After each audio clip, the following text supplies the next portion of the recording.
Welcome to the latest episode of Claw's Corner. On August Okay. 10th, 2025, I set sail on a cruise that took me to the Bahamas, Belize, Dominican Republic, and Mexico. I went on many excursions and saw many interesting things, but for me, what made this trip complete was the entertainment. One singer in particular blew me away with his ability to go from classic rock to 80s ballads to pop rock without skipping a beat. I knew he'd be the perfect guest for this show, and after doing some research, I knew I was definitely right.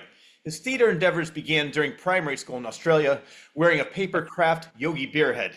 He and his family moved to America in 2010, and he has not looked back since. His credits include Jersey Boys, Werewolf of Arroyo Grande, Oklahoma, The Pirates of Penzance, Desperate Measures, Damn Yankees, Stu School the Musical, and many, many, many more.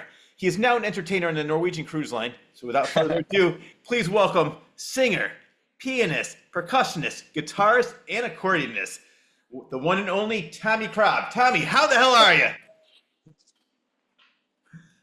Oh my goodness, I'm fantastic. What an introduction. Oh, You, thank you you. did your homework. Wow. I really did.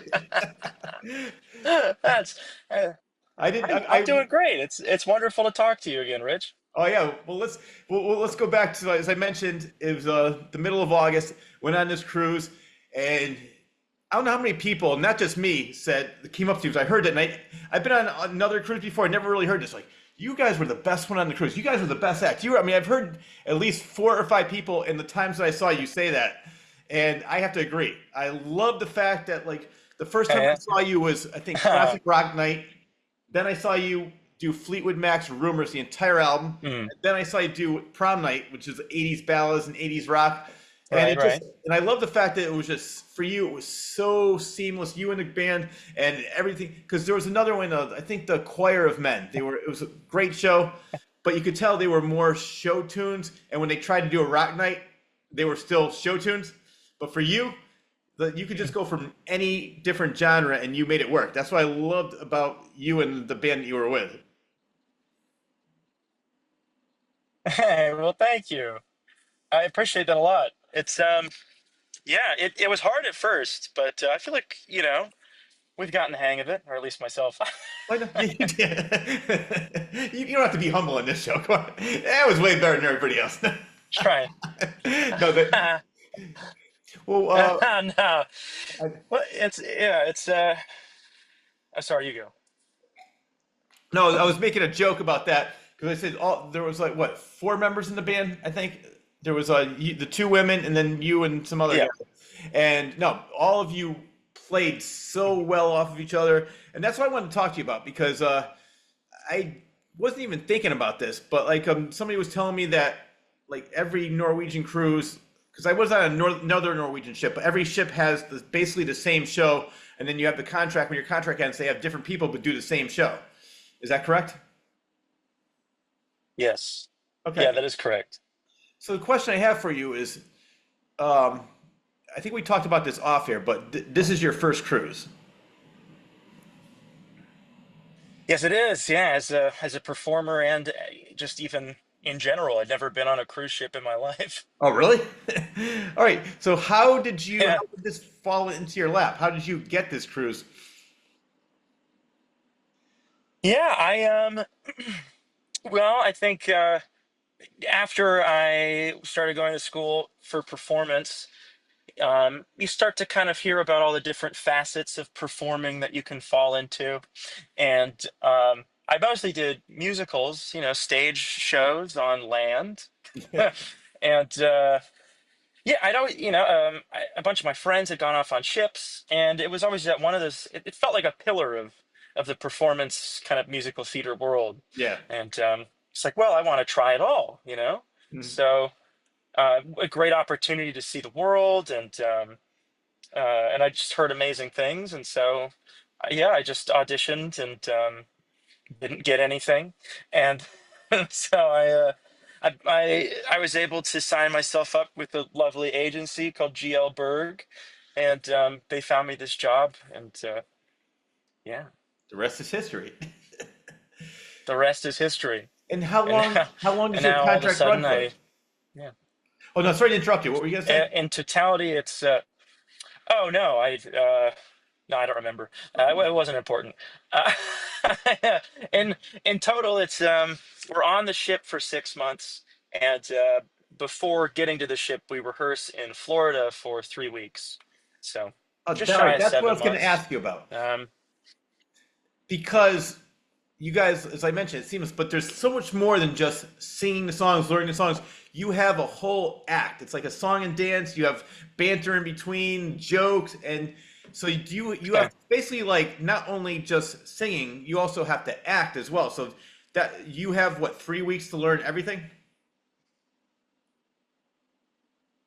yes, yeah, and most of that is just trying to learn. It's like 70 different songs we do. Um, God, that 3 weeks felt so short. I can imagine. It's like we had 1 week left, and I was like, I think I only know like 10 of them. So Yeah, it was one of the hardest memorizations I've had to do for a job. It was surprisingly difficult, especially because I didn't realize before going into it that like all of us sing at least a little bit in every song. I yeah. figured we have a couple that we just don't do, that we go back and, sit in the dressing room for a while. But no, we're out in the audience and on the stage for the full shows. And so, yeah, it was a lot of cramming. Oh yeah. Was there ever a moment where you're like an oh shit moment where you're like, I just had a brain fart. I have no idea what I'm supposed to say next or what I'm supposed to do. Has that ever happened to you? In the on the cruise anyway. Oh, oh, oh, absolutely. So it's happened so many times. Uh, and it still happens. I mean, not as often now, Yeah. especially the first couple of weeks when we got here. We'd only done, maybe two or three run throughs of each of the shows, and then we all of a sudden had to do them in front of people. Oh yeah. I can So, imagine. so there's a couple moments where you're like, I'm singing Billie Jean, and right when I start, I'm like, she was more like a beauty queen. I am the one who will dance. I'm just like, please, brain, please find it hidden in there somewhere. You know So, what's funny about that? luckily, we've gotten back into it, but Yeah. Well, it's funny about that. uh, Years ago, I was in metal bands, and I every time I would forget a lyric, I would just jump into the audience, do a stage dive, and make okay. it seem like I was supposed to do that. But like, it's a little bit different with the things that you're doing because you're that's interacting with me. So for me, I'm just like, yeah, and then all of a sudden the band would keep playing. But for you, it's like, that's perfect. yeah, you don't really have that luxury of doing a stage dive.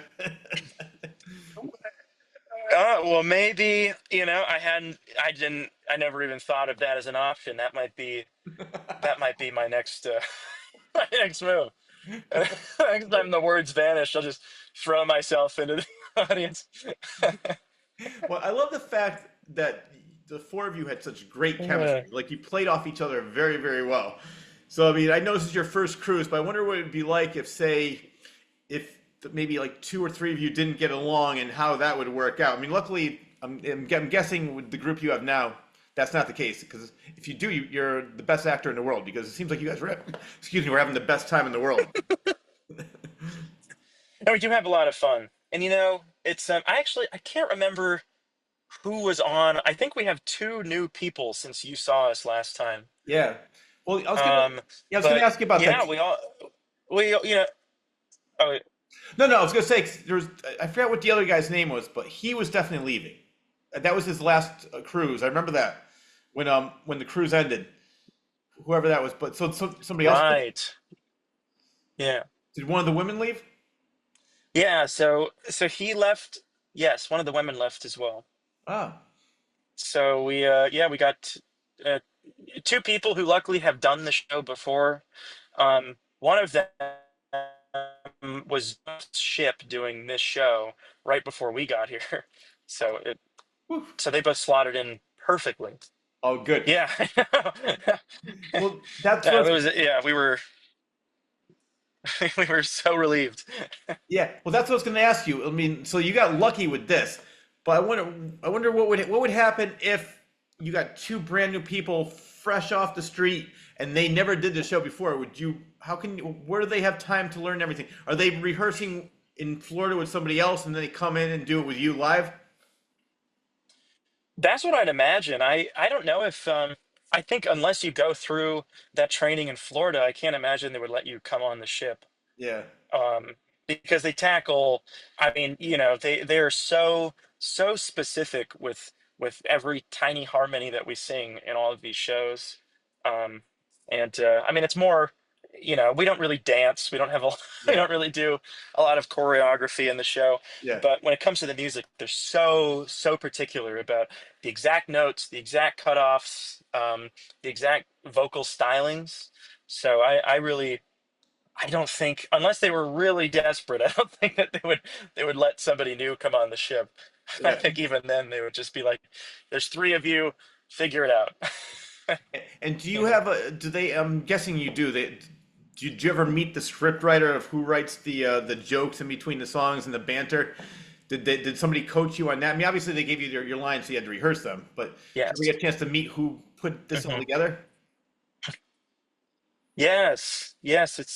So he was our director. I guess he's not always involved in the process, but we lucked out and he was there. We got to work with him. Him and another guy wrote it. So our director and the guy who created the show is named T. Scott Ross. Um, he's a phenomenal, very talented, very funny guy. Him and a guy named Dave Gibbs wrote the show together, I believe. I know T was doing Rock of Ages on one of the Norwegian ships. Um, and I think I think him and his friends just kind of started doing Sid Norman's like in their off time. And now it's become one of the biggest shows on the fleet. It's Yeah. on most of the ships now. Um, but yeah, he's to blame for most of the jokes. It's, I don't think there's a single person in the world who finds them as funny as he does. Well, that's why they serve lots of alcohol on that cruise. Yeah, right. Yeah, but it's a funny show. But yeah, no, he wrote them, and so um, yeah, we probably spend just as much time on those like little one-liners as we do Yeah. as we do the music itself. Because he's like, no, you have to say it like this, Yeah. and then you say it the way he wants to, and he dies. Well, I'm so glad you brought up Sid Norman's because I was going to mention that the first time I saw you was at Sid Norman's Poorhouse, which I love that place. It was this little rock Yeah, club on the ship, and I want to know what is the story? How did the story of Sid Norman originate? Do you know anything about that? Because I'm, I honestly, I honestly have no idea. I wish I could tell you. I've been fascinated to know that myself. yeah, Um, yeah, I really don't know. I'm assuming they just kind of needed a way to yeah, try to wrap all of these songs together, because the story is that there's this legendary rock producer named Sid Norman who was basically responsible for finding all of these, popular music artists from the 70s and 80s. And he had this crazy, insane life. Um, but yeah, as far as, you know, why it's specifically Sid Norman and why he looks the way he does with his long hair and porno mustache, I don't know where that came from. well, of course, probably I'm just like everybody else. As soon as that show ended, I'm like, let me Google Sid Norman. And it's like, no, it's made up by Norwegian Cruise Lines. Like, okay, this guy has done everything. This guy is everywhere, from the No, Beatles. for real, I'm so gullible. Like when I first got the script and I read it, and I was like, wow, I had no idea that one guy was responsible for all of these artists. And then you get to the part of him, drowning in his waterbed, and you're like, maybe this is not real. Even after that, I still had to question it and say, you know what? Maybe there's. I even still looked it up. You want to believe, Yes, you want to believe in the legacy of Sid Norman, I really did. and maybe he is real. I don't know. I was crushed when I found out the real story. It's worse than Santa Claus, I know. What do you mean? What are you talking about? Cut that out. You have to cut that out, Rich. No, you know what's funny? I got to tell you a funny story about that. I did a public access show here where I live in Connecticut, and Mm.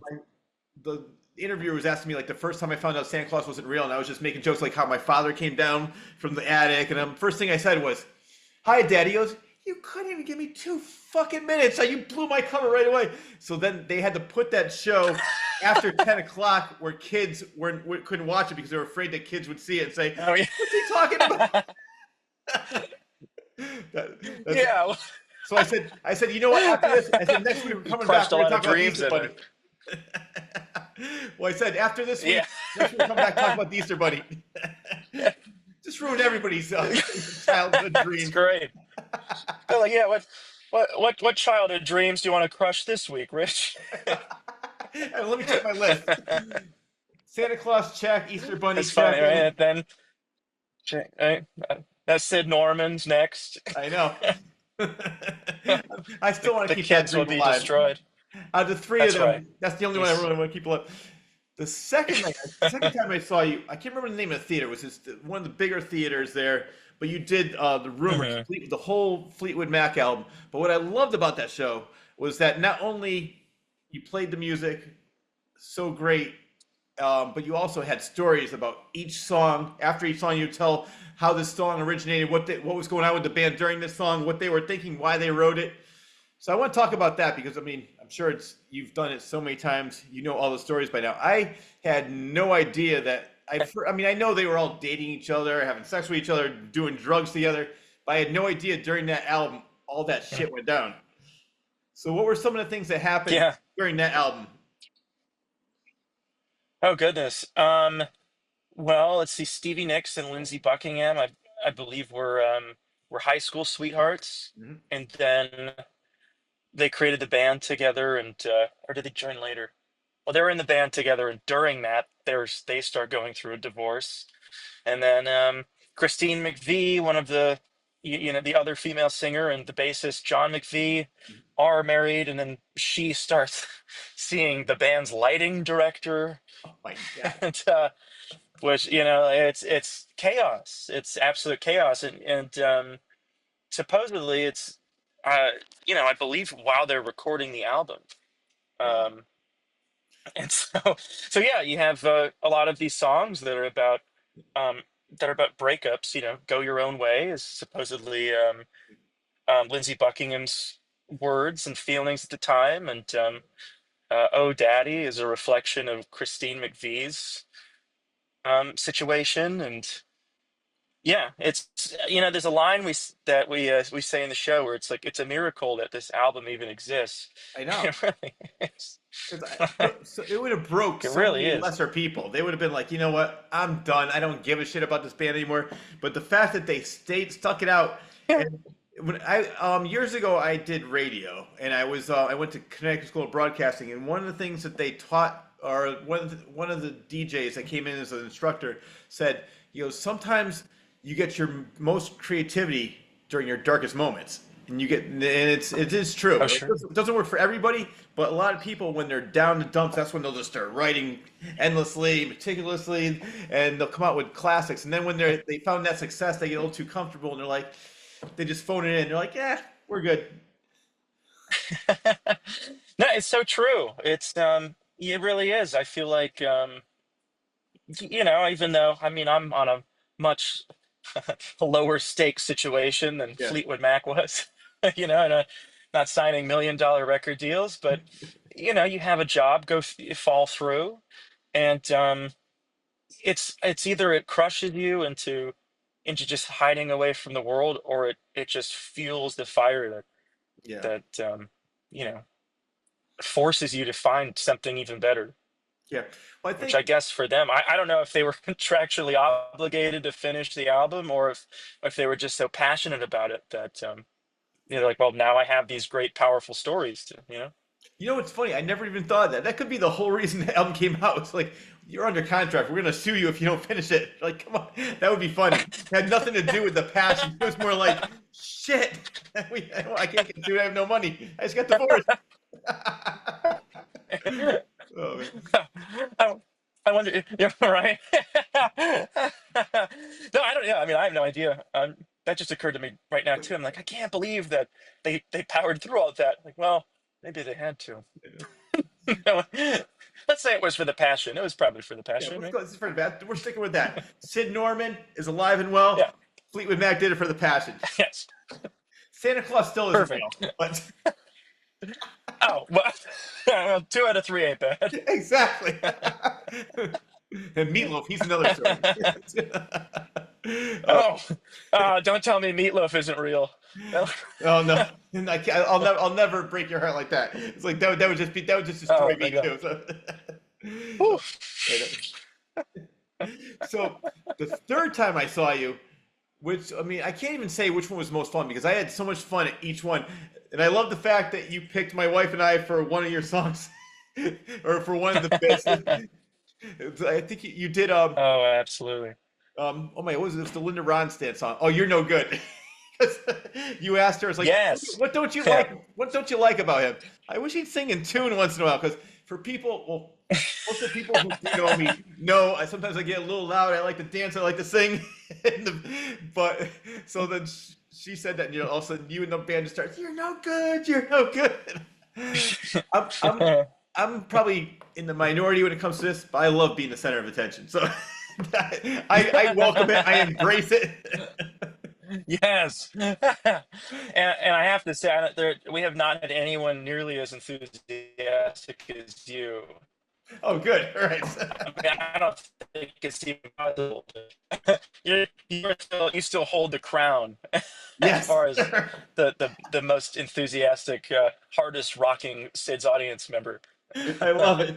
Well, you want to know what's funny? I went on one other cruise in Norwegian 2 years ago. I went to Bermuda, and there was this band. I can't remember the name of them right now, but they actually said, "You know what? We're gonna name the band." Oh, it was Seaside Duo. They're like, right, stand up, Rich.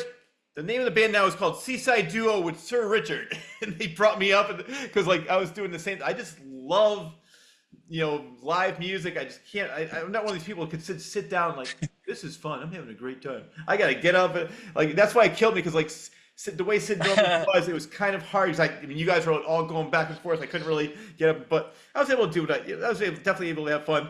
But yeah, I'm glad I hold the crown. Yeah. Hopefully, nobody takes it away from me. Oh no, no one's even close. So, Yeah, I so agree though. We have, our seats are very confined, and there's a big empty space in front of us, but like we use it. yeah, Um, it's weird. I don't really understand why they made it that way, but yeah. Well, what was cool I was don't know. on the big stage. It's so funny because everybody. What I love about cruise ships because I think everybody is there to have a good time. I never met anybody in a bad mood. Anybody who was an asshole because I think Yeah. everybody's like you see them in the real world. They're like, you know what I mean? So a lot of times I was dancing. I'd be like, I apologize if I was in your way. Like, go have fun. Don't worry about it. Like, go to other places, other countries. Like, sit down. But everybody was like so like into it, just like, no, man, have a great time. You know what's funny? I didn't realize this until the last night. These two women came up to me and said, I've been following you around all week. It's what do you mean? She goes, every time I see you going, this is going to be a fun show. We got to go. And they actually came. I said, well, I told them I was going to see you guys for prom night. And they're like, let's go. They told their friend. They went and saw. But it was so funny. Like, I All didn't realize right. they were. I said, where did you see me? Oh, we saw you at the dueling pianos. We saw you at the hard classic rock night. We saw you at the Fleetwood Mac. So I didn't realize that. So, Yeah. You have your own groupies. yeah. And another That's great. another woman told my wife, she goes, I don't care who you are, I'm dancing with him next time. She's like, okay. it was fun. That's fantastic. Well, that sort of positivity and engagement is Yeah, infectious. It really is. yeah, yeah, Sometimes people need somebody else to break that barrier to really, you know, but break out of their shells yeah. themselves. Yeah. I found that so you're an entertainer, so I'm sure this you do it all the time. But like for me, like when I go to different shows, I do the same thing too. Like I've had people say, "Are you going to the next show? We need you," or actually the band said, "We need you to get the crowd going." I'm like, "I'll be there." And Oh they yeah. always say like sometimes my friends will go to like, "Where's your friend Rich? Is he coming tonight? We need him." So Oh, that's great. It really does. It really does do wonders. I tell you. I mean, even if you're up there and nobody else is, they're all just sitting there with like a stoic face, and then but you see you out there like rocking out, having a great time. It makes it so worth it Yeah. for the performers. Like it fuels, your performance. No, and you're right because as I mentioned years ago, I was in bands, and then I fed off the audience. If they were just sitting there going like this, Yes. it didn't. But as soon as they started getting to it, like and they would get me hyped up, and I would just start having fun. Yeah, that's I love Oh, that. it's amazing. I love that back and forth and that instant gratification of like, yes, they're having fun. Let's do it. Oh, me too. There's nothing like it. There's nothing in the world like it. Before I mean, there's so many other things to talk about, like what you did off the cruise, and I want to get to all of that, but I still want to talk about some of the cruise things that you've done. So, for you, and I'm curious about this because I've never seen any of the entertainers besides performing. Do you have your own area? Are you allowed to mingle with the other guests, like in the Love Boat, and say, "Hey, how's it going?" We are, but we have a lot of limitations. We have a relatively strict dress code that we have to follow, and we have to, maintain professionalism, of course. Yeah, Um, but we're allowed to spend time with people as long as it's professional. yeah, Um, yeah, it's a fine line, I guess, but I think it's easier for us to not be out and about as often because they're always watching. But they want to make sure that you have a name tag on yeah, your crew on the ship. They don't want any funny business happening. yeah. You're representing the company, so you have to, yeah, keep it. Exactly. So, do you have a like? Where do you stay? Do you have like a whole level where all the entertainers stay, like on the ship? Um, Not, I mean, kind of.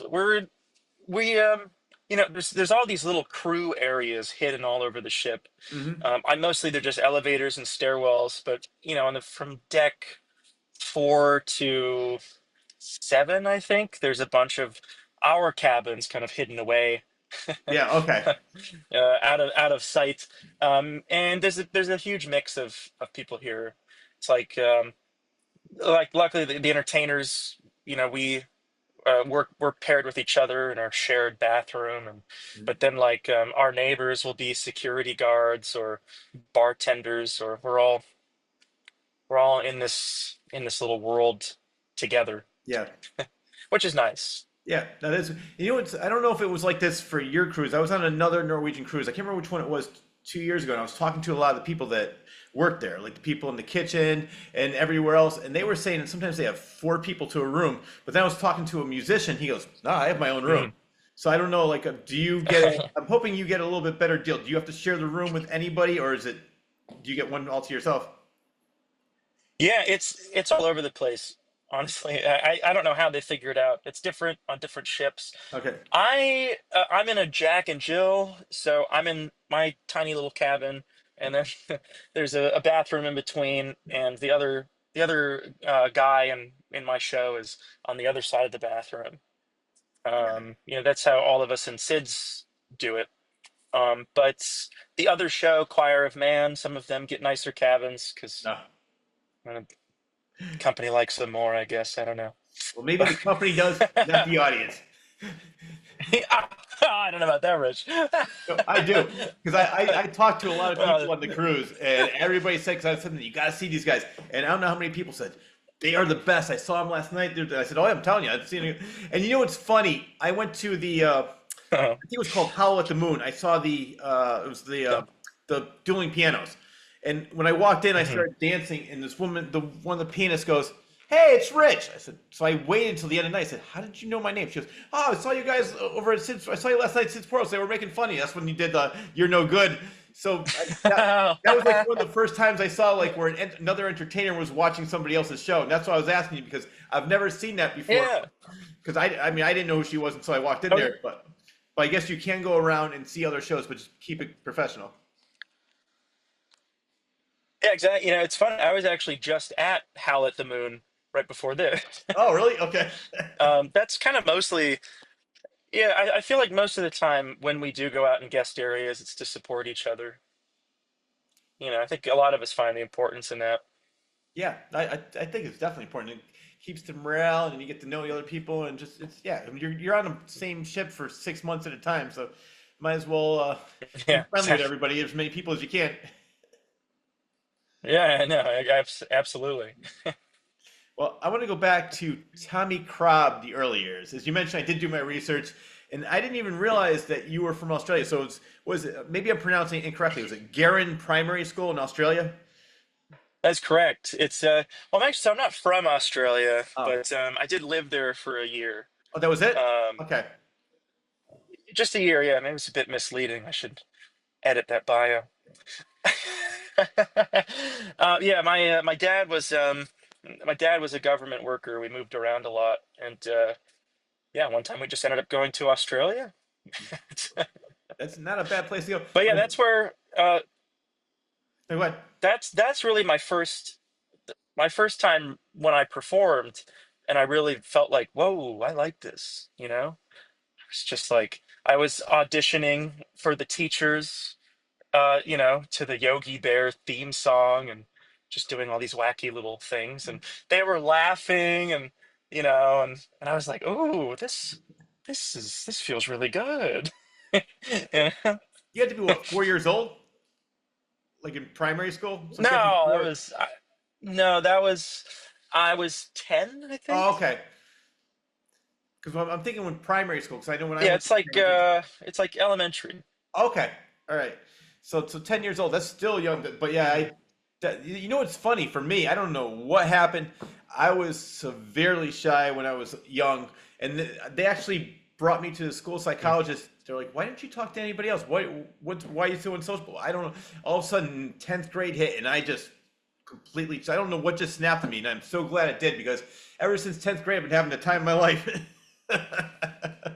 Yeah, interesting. Yeah. Wow, that's fantastic. I kind of had an opposite experience where I was like, as a kid, I just did not care about any like social barriers, I guess. I was just having fun and being wacky. And then in middle school, I was like, oh wait, I'm scared of everything. That's funny. But so that was, and I think, and there's not much room for that in performing because Oh you're yeah. right in front of everybody. So yeah, I would still do shows, but like for a few years, I refused to sing in front of people, Hmm. 'cause I was just terrified and I didn't think I could do it. And then Wow. thankfully, I had teachers who forced it out of me. They're like, Tommy, you're not going to get any good roles in our musicals if you don't sing. That's kind of the point of a musical. But I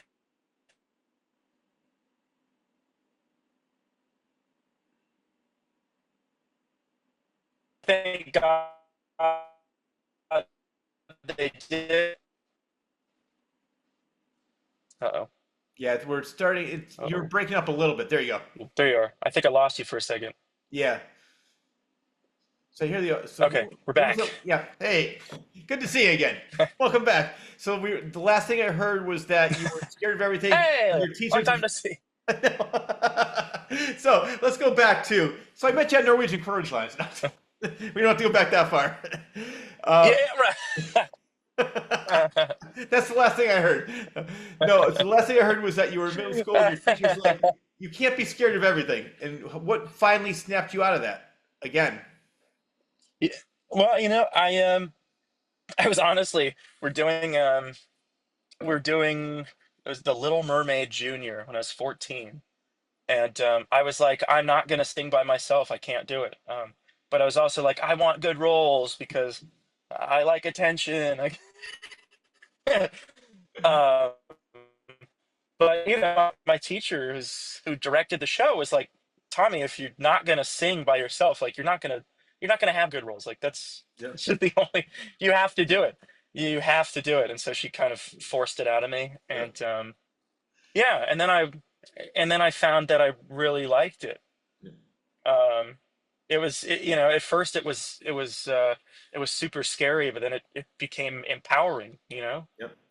And you know what's funny um for me? It was sort of something similar where the only time I really felt comfortable when I was like third and fourth grade was I used to write these stories and get up in front of the class and read it. And then after that, I would like get off, the front of the classroom and not talk to anybody. But my teacher was trying to enroll me in creative writing, so I'd get more involved. But I said I just like doing it by myself, alone. I really didn't want anything to do with anybody. And like I said, I don't know what snapped or what changed in me, but I'm glad it did. But for the longest time when I was young, I just didn't really want to talk to anybody. Didn't really. I don't know. It's odd. Like I don't know what. So I mean, I guess like everybody maybe goes through that at one extreme or another, and you've found something similar like that. But so when you were in middle school, how long did it take you to where you get like, yeah? Was that like high school? I think so. I think it was. um yeah, I'm trying to think what it must have been high school. Yep. I think yeah, I remember we did Shrek the musical, and I was Lord Farquaad, you know. And it was, it was very, to be that silly Yeah, in front of all of your peers. It's like, yeah, I don't know. I think at first it's kind of spooky, but for some reason I was just doing it, and I was, walking around on my knees with my little fake legs, and yeah, uh, and and and just being wacky and out there. And I don't know. I was like, I don't even think any thought of insecurity even passed through my mind. yeah. I was just having so much fun, um, that it didn't matter. Yep. And you come to find in performance that, like, those are the performances that people really resonate with. It's, if you're blocking yourself off from the audience, people can tell, and it just doesn't go through. But Oh yeah. I if you're having completely agree fun, with they're that. having fun. See, you know what's funny? That's what they Yeah. taught me when I was going to Connecticut School of Broadcasting. You're like, you don't have to be funny, but if you're having fun, it's going to translate through the airwaves, and they're going to have fun listening to you because you're having a great time. And I definitely agree with that. And when I'm listening to people or watching something on stage, and that's one of the reasons that your shows were my favorite because you could tell you guys were just having the best time. You're all friends. You're laughing, having a great time. Sometimes you see it and they're just like going through the motions. You guys weren't going through the motions. I mean, obviously you had steps to do and songs to sing and banter to do, but you were also just enjoying every second of it. And that definitely Oh yeah. That's probably the one comment I get the most from people is just like, gosh, you guys look like you're having so much fun up there. Like, we are. It's a blast. How can you not? It's I know. I e- mean, even when you're having a bad day, you get out there and you start singing for people, and immediately it's just gone. It's just, yeah, I had a it's, friend it's that I went the to most high. fun thing in the world. It really is. Well, I know. Well, the reason what I was gonna say was, and I'm sorry sometimes I cut you off because sometimes with the Wi-Fi, I No, think it's you're done, and then all of a sudden I realize you're still talking. So I apologize for that. all good. Okay. Well, I was gonna say I've known this family for years. Her father was my pastor when I was growing up when we went to church. The daughter I've known forever. I went from like a primary school all the way through high school. So she became an actress. She does a lot of local stuff, and she went on a cruise. And I remember talking to her mother. Her mother's like, "Oh, I feel so bad. She's living out of a suitcase." I talked to the daughter. She's like, "I love it. I'm having the best time of my life. I'm doing a show. I'm having the great time." So the mother like felt bad for her. And she's like, "There's nothing to feel sorry about me." She's, "I'm enjoying every second of it."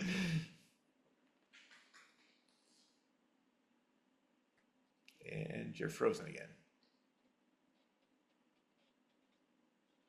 No, oh, I can hear you. Are you still? Am Yeah, I I am. back? No, Hello? I am. Yeah, you Hello, broke hello? up. I couldn't Hello, hear. hello, hello, hello? Blah, blah, blah. Yeah, you're there. Right. So what were you saying? Cool. Oh, it's a lot of these jobs you have to do a lot of compromising. Yeah. Um, right now we're in this tiny room. This is my only window. Uh, Uh, you know, you have to make Not a you have bad to make view. compromises, but th- yeah, I know, right? It's a beautiful private island. I know. It's always right there. Where are you now? Um, What's this cruise now that you're on? We're on our way to Bermuda right now. Ah, that Um, was where I went we 2 years ago. I loved it. oh really? Yeah, Yeah, it's a beautiful place. We were supposed to go to other places, but there's a bunch of hurricanes right now, so we had to reroute. yeah. Well, I'm glad you brought that up because I love the luck that I have because the week that I had my cruise, they kept saying it was going to be hurricanes, it's going to rain every day. Every day was beautiful, and every day I went to like Dominican Republic, Belize, they're like, oh, it rained last night. Oh, it rained last night. Every day was. I did not see one drop of rain until I got back to the States. And from what I read, because I saw people that went on the cruise right after me, you were stuck in New York for most of the trip. Yeah. Yeah, well, not most of the trip, but Okay. we were stuck there for the first 3 days, I think. But out of what, 7 days? Um, So like, I think that one was a little longer. I think it was like oh, 12. oh, okay. So it wasn't as I bad don't as I remember thought it was. exactly. I thought it was like you were Yeah. trapped there for like 4 out of 7 days, and I said, oh my God, stuck there in the port. Even though I would definitely have a great time wherever I was. I don't care. Right. Yeah, there's still a lot to do on the ship. Yeah, exactly. Um, but yeah, yeah, I mean, it was fun to have a night in New York for us. It was Yeah, most of the people we talk to on the ship, they're like, well, we live here, so, can we just go home for the night and come back? that's funny. Was that your But first time in New yeah, York?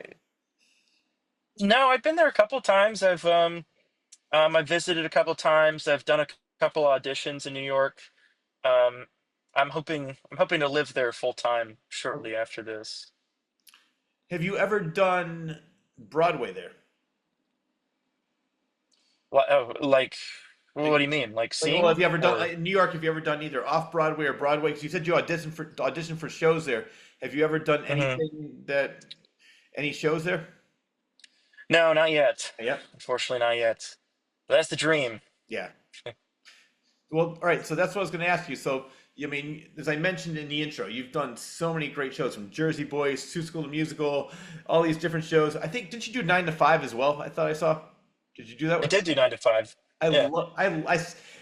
I saw that musical. That was hilarious. First of all, I love the movie. The movie with Lily Tomlin, Dolly Parton, Jane Fonda, and especially Dabney Coleman. He was hilarious.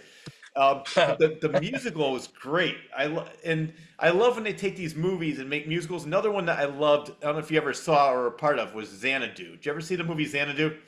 ELO did it. No, that's one I have not seen yet. I've heard some of the music though, and it's fantastic. Yeah, the music's great, and the movie is just over the top campy.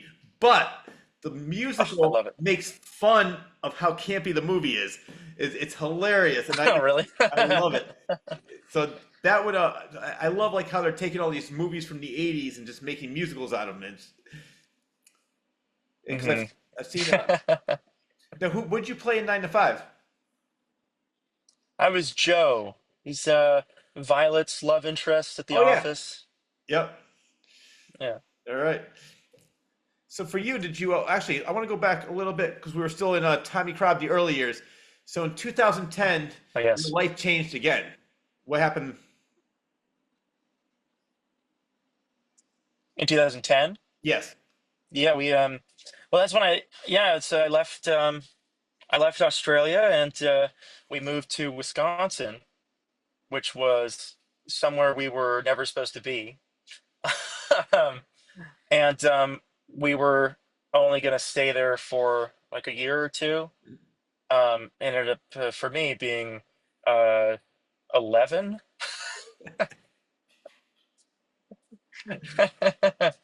But yeah, yeah, that was a big change. I went from it was kind of a bigger town in Australia, and I went to this tiny school in Wisconsin. My graduating class was 32, and that was one of the biggest classes in the school. Wow. Uh, yeah, so there wasn't a lot of competition for roles in the shows. That was you were basically doing like a one-man show every play you were in. It's just like there's no other Yeah, actors. exactly, exactly. Starring Tommy Krob, music by Tommy Krob, directed by Tommy Krob.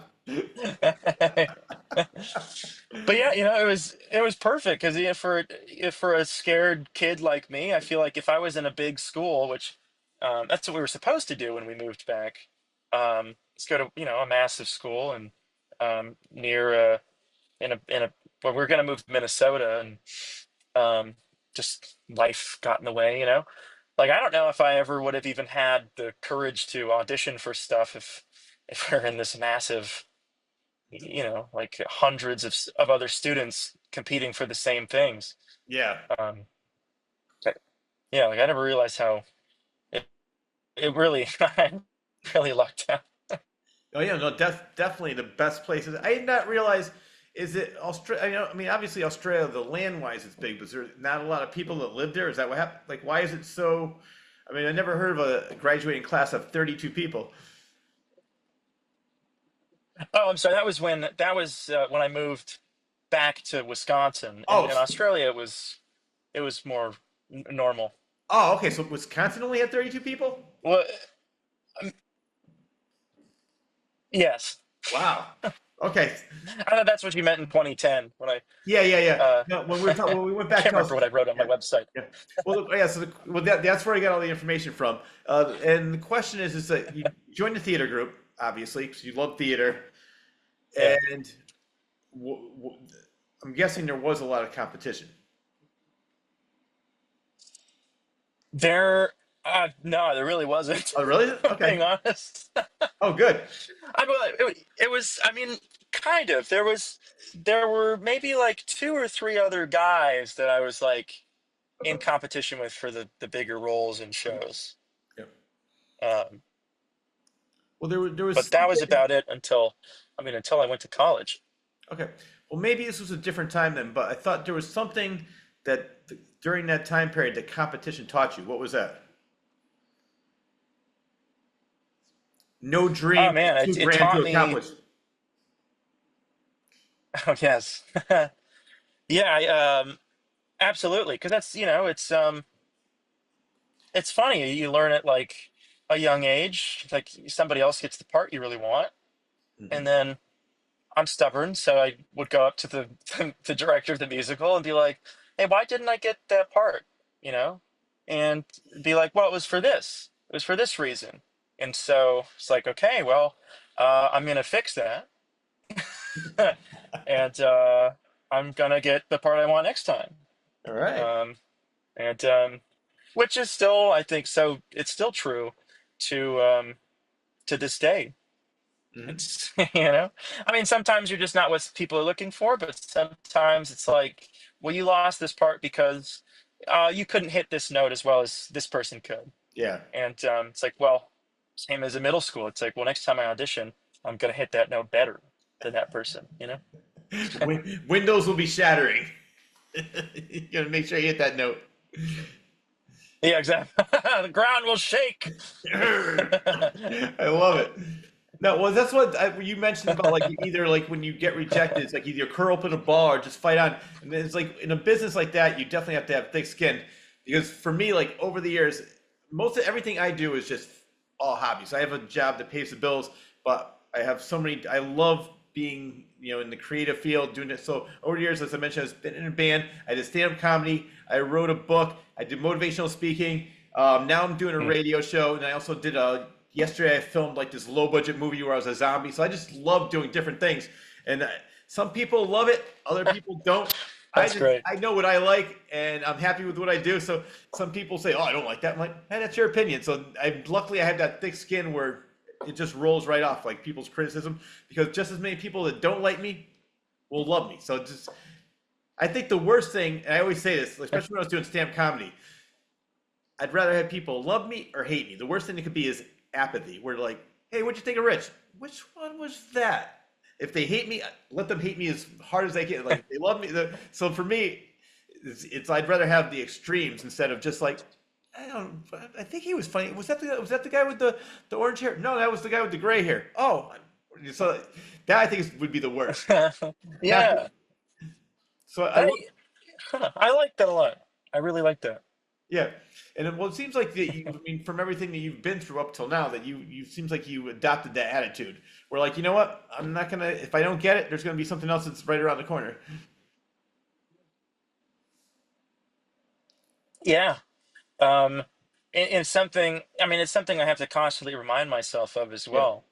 Um, but because I mean, exactly like you said, you have to leave an impression, especially in some of these auditions where they're seeing hundreds of people who look exactly like you. yeah,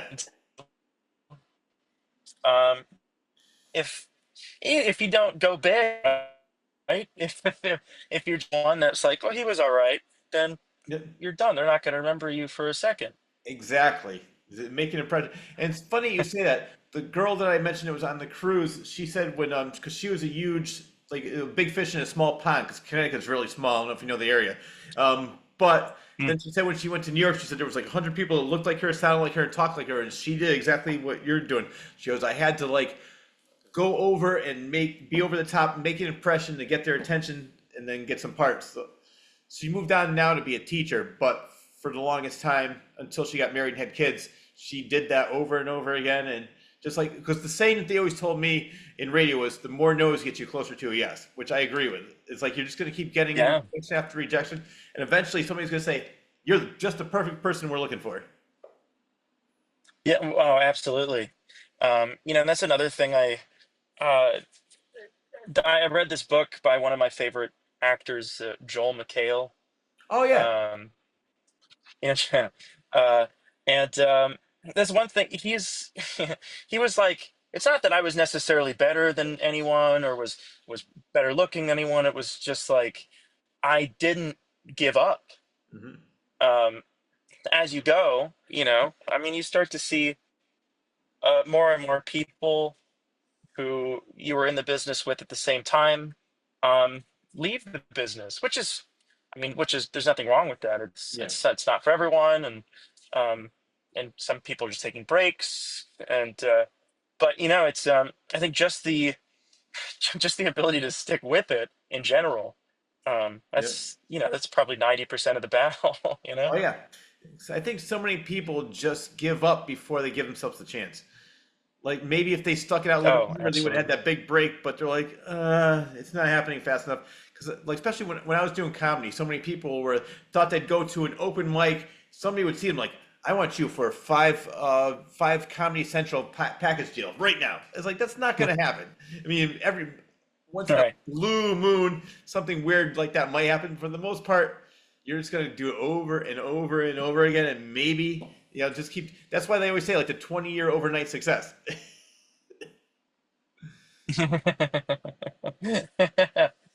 Yeah, and there's a chance that that one that immediately signed onto all these shows out of nowhere would have been the show right after the one where you gave up. Yep, And you never know. I know. It probably wouldn't be, but you Yeah, never know. but yeah, I was gonna say if you quit, you're never gonna know. I'd rather stick it out and get rejected again just to know and say like, you know what, I gave it everything I got, and I don't have any. Maybe if they move on, like you said, they did everything they can, but they moved on to something else. But just if you really want it bad enough, I think for the most part you can make it work, like you're doing right now. It's like one of these days you're gonna get Broadway, but for now you're doing cruises, having the time of your life, seeing the world, having a great time, making money, doing what you love, and then eventually down the road there's gonna be some Broadway in your future. I mean, you've already done some great shows. Well, it's well, that's very kind of you to say, Rich. I hope so. I hope. Definitely going to try our best to make it happen. Yep. Now, what about? I know you love live, like broad or musicals and things like that. Have you ever considered doing TV or movies? Are you interested in that? I would love to try it. I've done a couple like very small, low-paying projects. Like Yeah. I did. It was a video for. It was like to demonstrate police equipment. Um, so I just spent the day pretending to be tased and shot. uh, Oh, and And it's funny when you do theater, you have to do if it's a show where you need makeup, you have to do all of that yourself and supply your own stuff. But this one, it's there's a makeup artist on the set, even for this, a lower paying project, and she's applying a sunscreen to my face with a sponge. Like, wow, this is this is kind of nice. Um, I feel like a king. right, exactly. I love it. Yeah, I think there's parts of treatment that's a lot better, and this it's a lot less hours. Yeah. Um, but it's also you lose a lot of creative control. Mhm. Um, sometimes we do a take, and I'd be like, oh, I really didn't like how that one went. But the director's like, great, we got it. On to the next one. I'm like, Yep. oh no, I don't. Which take are you using? I don't. You have no idea. It's not like live. It's not like Sid Norman's. If I like, Yeah. if my voice cracks on like a note, like, well, I get to try it again. In Yeah. an hour or next week or whatever. Um, so I don't know. I'd like to try it more. I really would. Yeah. But it's surprisingly different, Yeah. Oh no, well, I which I agree. wasn't really expecting. Yeah, well, it's funny you said that because like sometimes, like I said, I do these low budget movies and for friends of mine and people I met, they're like, "Oh, you want to be in it?" And when I'm doing it, I'm like, "Let me do it one more time." No, no, no, we don't have time. Let's just go. I was like, I know I can do it a little bit better, and it just kills me because I know how I want to. And like, if you try it once, you're like, "All right, let's try it." And then like I said, "All right, I know what didn't work. No, no, that's good enough for me." It's like, ugh. So I know that feeling. Yeah, right. But I guess the upside of that is that if they were like, yeah, that's what I'm looking for, then Yeah. there's no time to second guess yourself. When I'm like, if I'm filming videos to send in for auditions, sometimes I'll film the same thing like 30 times because I'm Yeah. always trying to get it just that much better. Yeah. Um, but it's kind of nice when someone's like, nope, you're done. We're moving on. Actually, I'm glad you brought that up because I was talking to somebody. Do they do in-person auditions anymore, or is everything through tape? They do. Yeah, they do. Luckily, a lot more places do taped auditions ever since the pandemic. Yeah. Um, but yeah, in-person auditions have come back. It's mostly for basically all of the higher paying stuff, I guess. Yeah, yeah. Um, it's yeah, it's always yeah, it's usually in New York. Um, that's where most of them happen. Shows that hire actors who are part of the acting union are they seem to usually be through in-person auditions, or they at least need to see you at some point. Sometimes it's a hybrid. It's like, well, the first round you'll film, but then if we like you, you have to come in and Yeah. you know do it in person. Is it like what sometimes they portray in movies where an actor will go in there and you say like two or three lines, like, all right, that's good enough. Like, no, no, no, I got more. No, no, you're good. Next. Is it similar to that? Yeah. Oh, Yep. really is? Okay. Yeah. It is. Yeah. It really is. And man, one of the few auditions I did in New York City was for a national tour, and it was the second round. So there were only I think five of us guys there, and we're all just sitting outside of the door. And so someone would go in, and we all knew exactly. We had this song, and then we had this monologue, and then we or not we had this song, we had this scene, and then we had this scene, and we had this scene. And so I think I went last. But every time someone would go in there, and a guy would go in, he'd do the song, they'd say thanks, goodbye, Oh. and then and then they'd walk out pissed. You're Well, like, I, you're I like, don't good job, and they're like, hmm.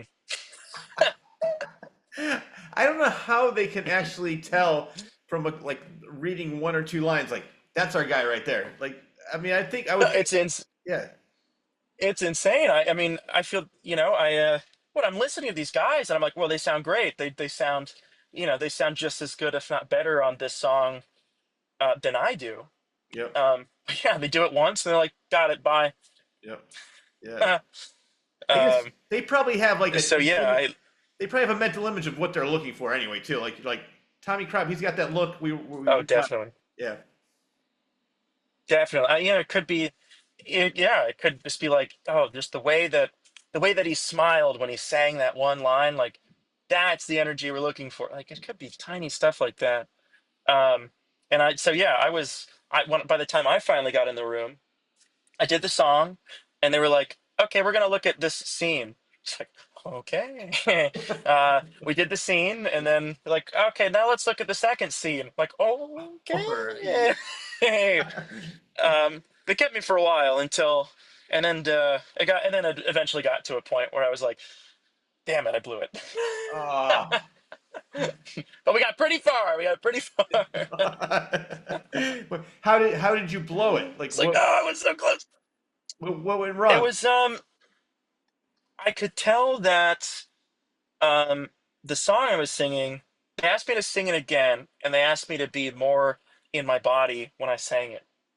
Um and I just couldn't do it.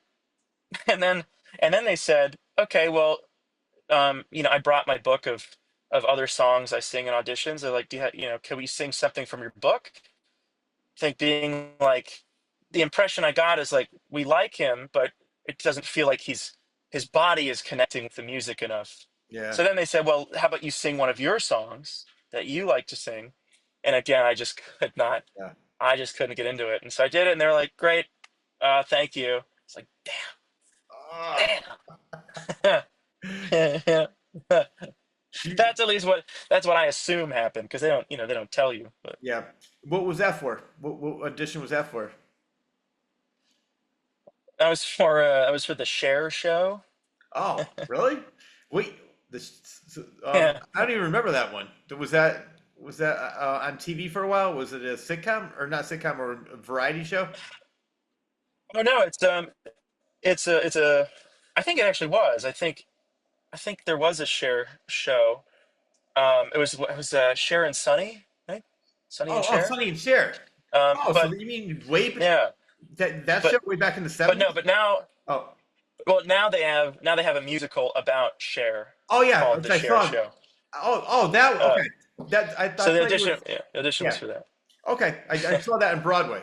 I, Yeah, yeah, I thought you were talking about like the actual. She had a show called The Cher Show afterwards, and I said I don't remember yeah. that one. Now I understand. Yeah, No. Yeah, the musical, The Cher yeah. Show. I can say Um, to me it wasn't that good. So you're better off. yeah, I mean, that's what I've heard. You No, heard correctly. what? Oh no.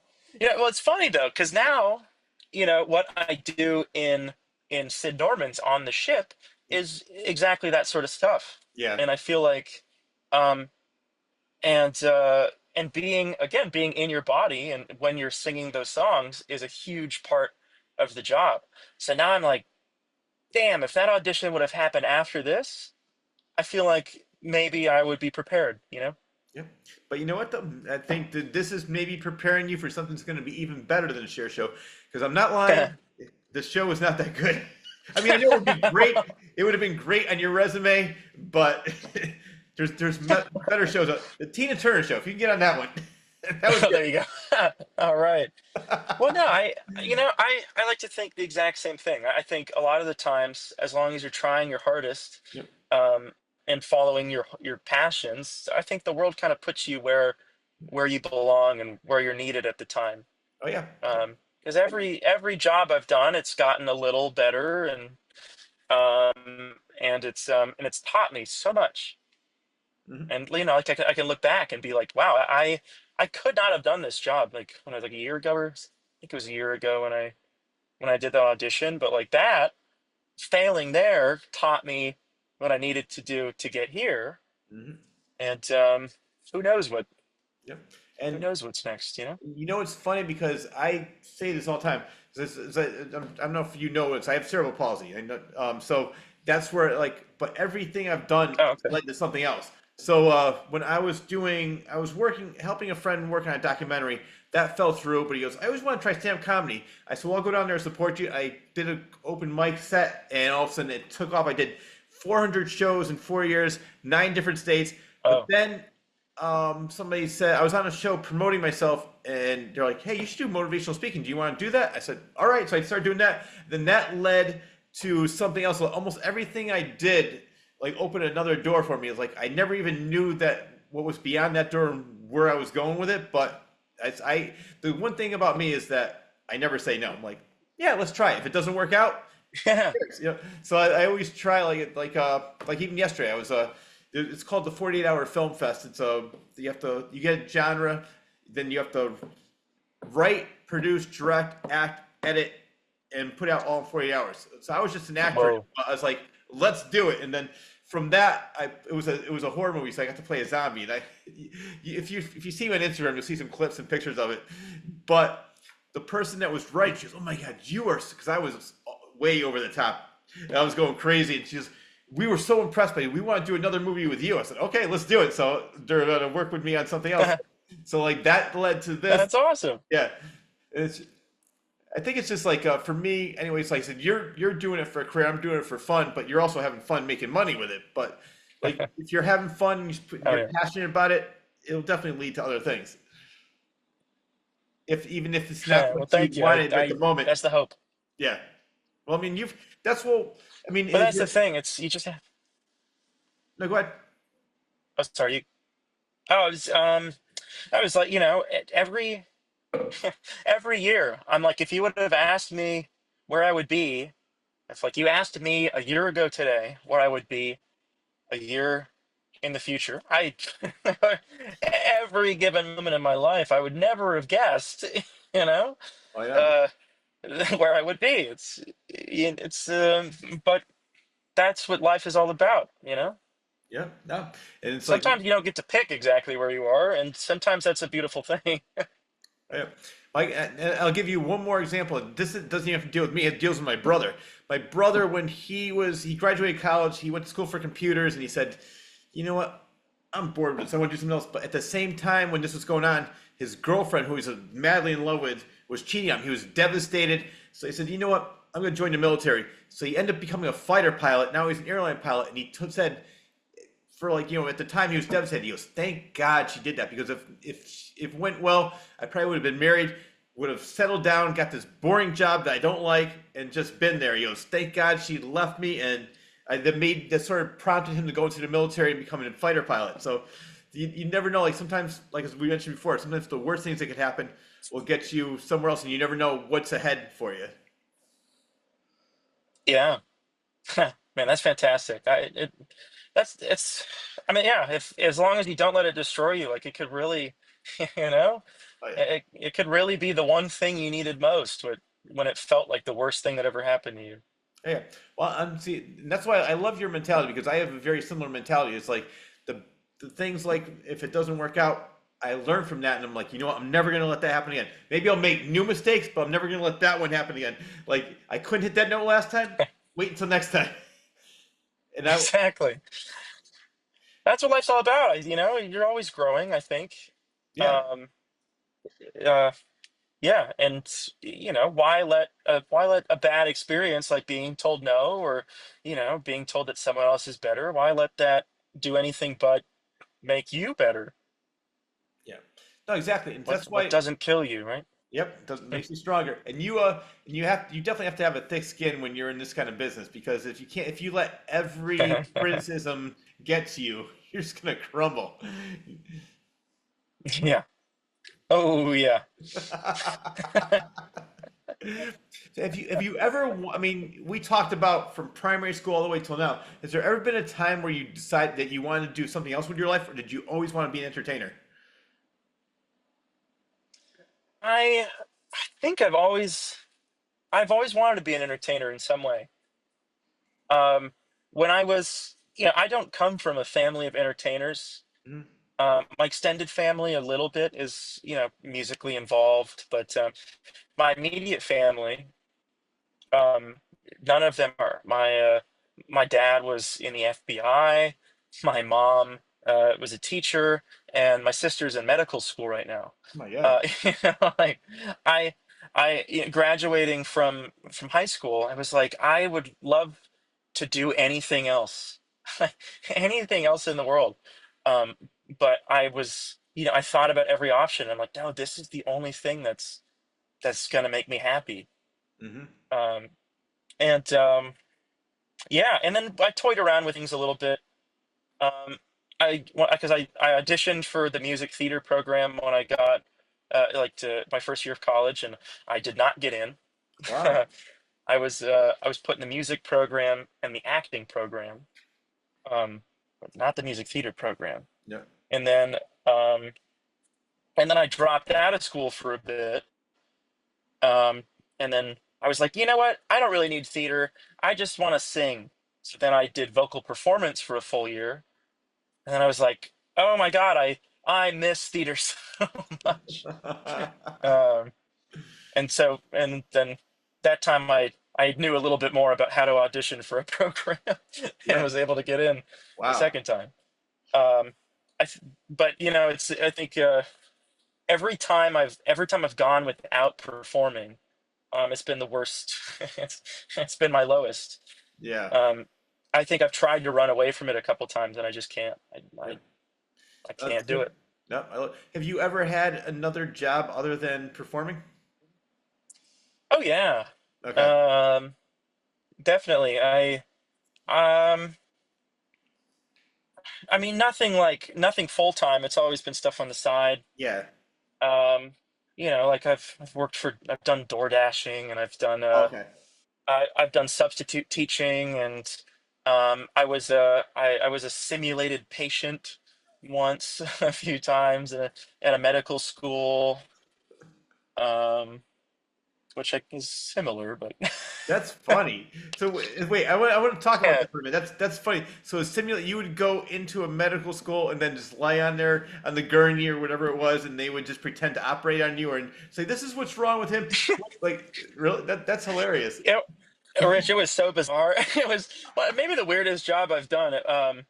Because what the main job was supposed to be was like they give you a basically a character to play. Yeah. You're like you're this guy, you're this old, you're struggling with this and this and this, and you're a really irritated patient, or you give them all the information you need. These are the medications you're taking. So it's kind of like a puzzle for the med student to figure out what's wrong with you. Um, That's funny. um, but also but a lot of the time what it became was i would uh I would sit in on classes, like I was in this lecture once with like 100 students, and I just sat there while the professor like moved my joints around like, pointed out or it was very strange. That is I had a fun. couple times I was paid to be the demo for ultrasounds. Um, so they would just look at my liver. Oh my God. It's very bizarre. How long did you do that for?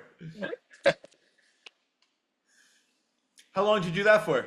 Oh, oh no, I think I lost you again. No, can Oh, you there hear you me now? go. Wait, what about now? Can you hear me? Oh yeah, you're back now. Oh, good. Yes, Yeah. No, I was good. I asked you how long did you do that for?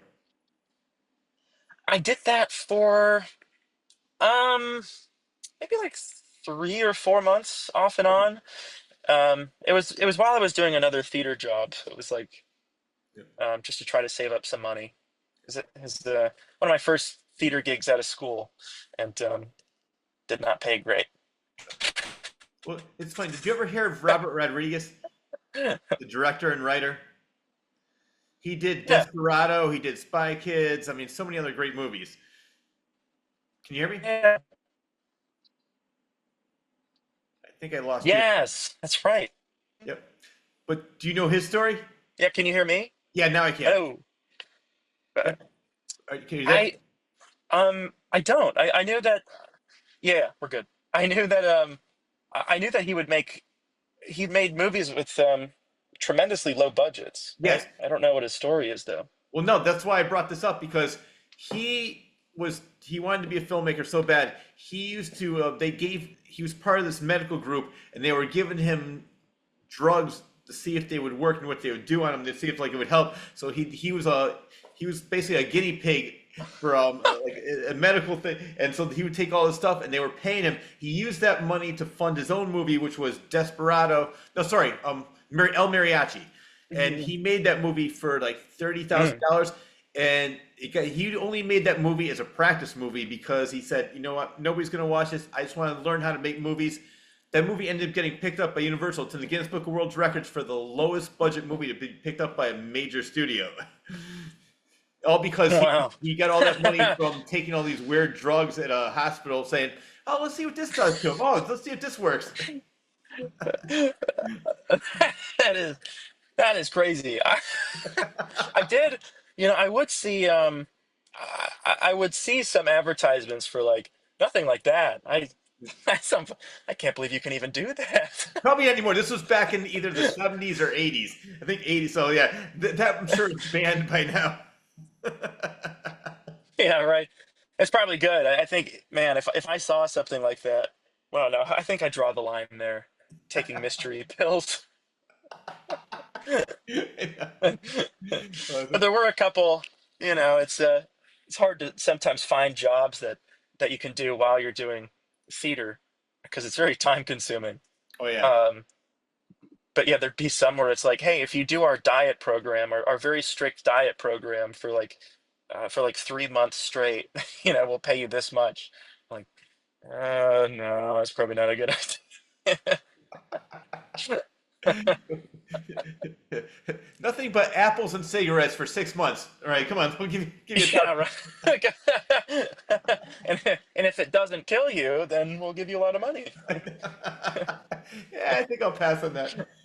See, Yeah, that's pretty good though. I like the fact that you can do things like that, where you can do DoorDash or whatever, so that just can complement your income for what you're making from whatever you're doing. Like if you're doing a show, and so that's good that you can do that and make this your career. Because mhm, you're right. Like there's no way you could say, I got to leave work, I got a show in 2 hours, and I need the whole weekend off. And most of the time, the boss would, right. yeah. So that's Yeah, and it's you never know when, every time a job ends, you never know when you're going to be back at it. And luckily, I've been super fortunate. I haven't had too many long breaks since getting out of school and yeah. doing this full time. But you never know when you're going to need those savings. Yeah. Fine. Now for you, because this ends. When does your 6 month contract run out? Like for this, Yes. I missed you must have stopped somewhere. 'Cause all I heard was yes. So when does this 6 month contract run out? The end of November. So at the end of November, can you just have a conversation with them? And say I'd like to renew it for 6 more months at a time. Do you do it? Do you have to do it every 6 months, or can you sign like a long term contract where like I'd like to do it for 2 years? I'm not entirely sure. I don't think they let you do such long ones. I think it's on a contract by contract basis. But I do know that this company is very good about hiring back people that they like. Oh, good. Um, and so Well, yeah. Well, they like me or not, I don't know. I guess we'll find out in November. Yeah, right. It's been great. Good luck. Yeah, I do have the number for DoorDash if you need it. right. Yeah. Hopefully that will Yeah, not be. which is great about right. But I mean, that's what's great about because it's a lot of theaters. It's always on a case by case basis. Even if you had a really great experience doing one show, they might not want you for the next one. They might, maybe they will, maybe they won't want you again. You know, you, Yeah, you never know. It's not necessarily secure. But I will say that cruise work, from what I've heard from at least with this company, what I've heard from people who have been doing this for years is that um, they're pretty good about bringing the same people back once you've proven that you can handle what they're throwing at you. well, I mean, there's proof right in the beginning of our conversation when you mentioned that they brought back two people that did the show before, so that's good. Yeah. Hmm. Yeah. There's most of our band has been doing this for years, um, and whether it's just this show or some of them were have been working for doing Norwegian shows since before. Sid Norman's even existed. Yeah. Wow. Now, do you get a chance to go off like when say you're docked in Bermuda? Do you get a chance to go out and explore and have some free time, or like when you're because I'm guessing by now you have the show down to a science, so you really don't have to rehearse as much as you did obviously as in the beginning. So can you relax Right. at least during the day? Because I know most of the shows are at night. Hmm. Yeah, no, we absolutely can. Oh, good. I mean, sometimes there are exceptions, but yeah, almost every time we're allowed to go. It's just our hours will be a little bit more restricted. We usually have to be back on the ship earlier, just so there's, crew back on the ship for when the guests come back. Um, and some, luckily for performers, we some departments they have to stay on the ship every now and then. Yeah. Um, Regardless, because there has to be someone on here. Yeah. Yeah. But yeah, luckily we are Somebody's- allowed to go out, which is which is a huge perk of a huge reason for doing this, because you get to see all these cool new places. Oh yeah, and I would love that. I wish I had talent. I would love Right. to be on a cruise ship. Ah, come on. I wish I didn't sing on a You can tune. do it. I would enjoy every second of Hey, it. they have comedians on the ship, you know? Oh yeah, yep. I did see a comedian on there. I could do that. Maybe I'll be on Norwegian There Prince. you go. What was that? There you are. Just come up with a couple 40-minute sets, talk about, work some jokes in about the buffet food, and Yep. The and buffet you're food, the sure. Wi-Fi, we're all set. That's all you need. That's 40 minutes right there. Perfect. Perfect. Exactly. I mentioned in the intro, besides singing, you said accordionist, pianist, guitarist, percussionist. When did I mean? You went to? I'm guessing you went to school for music. Is that correct? When did you learn how to play all these instruments? Yes. When did you become so versatile? Or how did you become so versatile? Well, I grew up. I will say, the skills on those different instruments varies a lot. um, but I grew up playing the drums. And When I was in college, I had to take a few piano classes, um, to finish my major when I was a music major. Um, and The others I've just kind of been trying to pick up for fun. I'm not super great at guitar or accordion yet, but Yeah, I just love to learn new instruments. You know, but I love that. trying to learn those myself. But Wow. I was fortunate to have teachers for drums and piano. Were you growing up? Were you ever in bands? Oh yeah, Yeah, oh yeah. yeah, oh yeah. What kind of music did you play? Like when you were in the bands?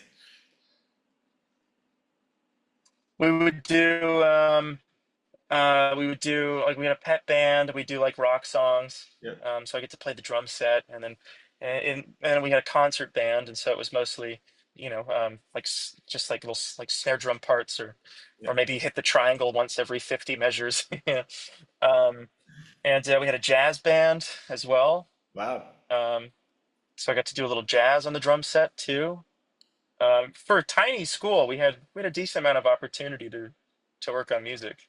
Yeah, that sounds like fun. And do you enjoy being in the front more now than behind, like being behind the drum set and or being the guitar player?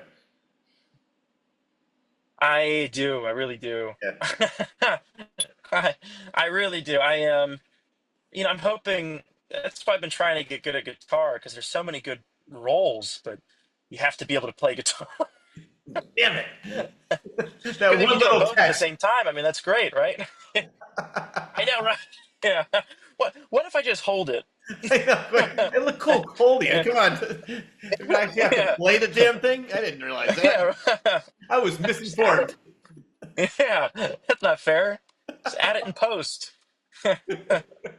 Some people are perfectionists. I hate that. Right. Uh, Um, yeah.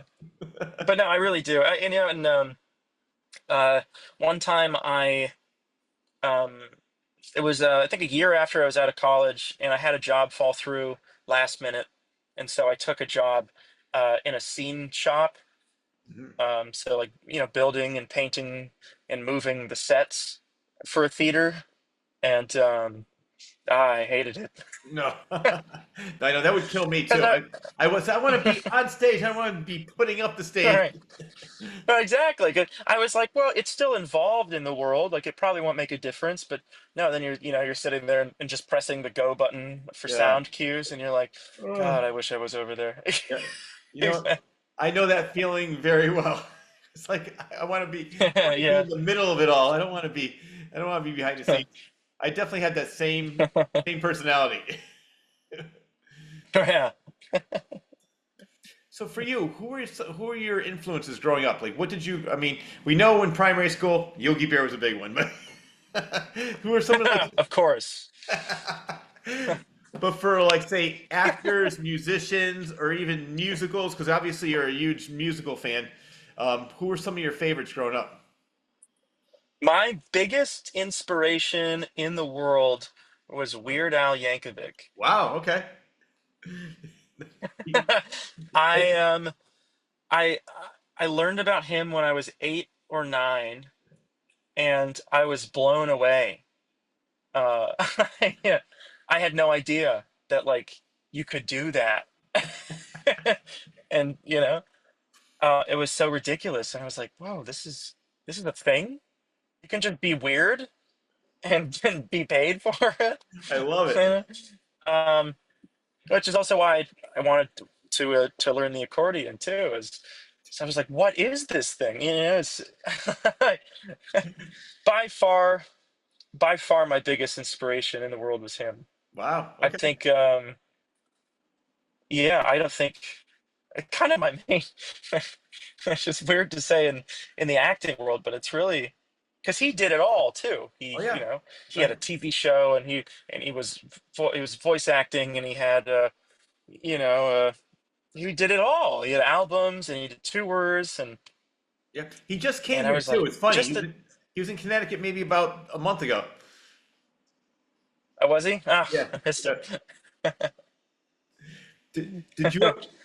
Yeah. 'Cause what was that movie? Was it UHF? I think it's called. Yes, yeah. I'm surprised. Man, I think you're maybe the only other person I've met who knows that that movie exists. No, I'm a fan of him too. I just was surprised that you said that because I was expecting some, like, oh, Gene Kelly or like something like some of the old timers that like were great with musicals. Like, oh no, Weird Al, which is great. I love that. That's like, Right? that's like, out of all the questions I've asked people, that's probably the best answer I ever got. All right. Yeah, mostly it's someone who's I don't know. I don't know. Lamer than Weird Al. No, I love Weird Al. And he. You know what I like is like I love innovators, and he definitely broke through. I mean, nobody was doing parodies like that. Like with Michael Jackson, instead of "I'm bad," it was "I'm fat." I mean, he did so many great parodies. Which now I would love them to try that. Now he'd probably get banned or canceled for Yeah, right. making fun of overweight people. But But well, I guess yeah. I wonder. But I mean, it's exactly that. I couldn't think of anybody else in the world who was doing that, no, who was doing anything that he was doing, and he was making it work, and he was huge, and um, that blew my mind. I was like, wow, you don't have to just follow the mold, yeah, no, I love that. just Like we talked about, it's like you gotta like not even go over the top, but just like make yourself known, do something that people are gonna remember you by. And he definitely did. Mhm. Yes, he did. It was UHF. Yes, he was. I saw that movie. I haven't seen that movie in years, but I remember seeing it, and I think it came out in '85, if I'm correct. It was somewhere around there, but I remember I loved it.